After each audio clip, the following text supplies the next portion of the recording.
Hello বন্ধুরা, কাকিমার কিচেনে চলে এসেছি। আজকে দেখো আমি বানাবো মাছ দিয়ে আলু আর বেগুন দিয়ে তরকারি। তার জন্য নিয়ে নিয়েছি আলু বেগুন কাটা আর মাছ, ভাজা মাছ, আর এখানে নিয়ে নিয়েছি টমেটো আর পেঁয়াজ লঙ্কা, আর এখানে নিয়েছি আদা রসুন জিরে ধনে লঙ্কা আর হলুদ।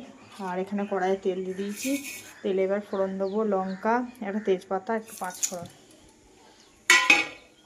দেখো এবার দিয়ে দিলাম আমি কেটে রাখা টমেটো আর পেঁয়াজ। একটু নাড়াচাড়া করে আমি দিয়ে দেবো কেটে রাখা সবজিগুলো।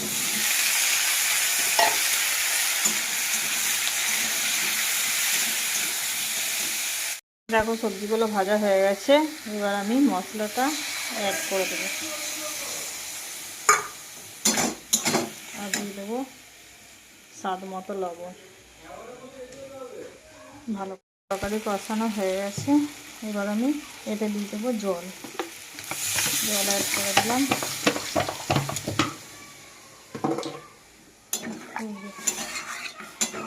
এবার আমি মাছগুলো অ্যাড করে এতে ঢাকা দিয়ে দেবো। বন্ধুরা, আমার তরকারি রেডি, এবার আমি একে নামিয়ে দেবো। এখন আমি নিয়েছি, ফাইনালি আমার তরকারি রেডি। এবার আমি গরম গরম ভাতের সঙ্গে খেয়ে নেবো।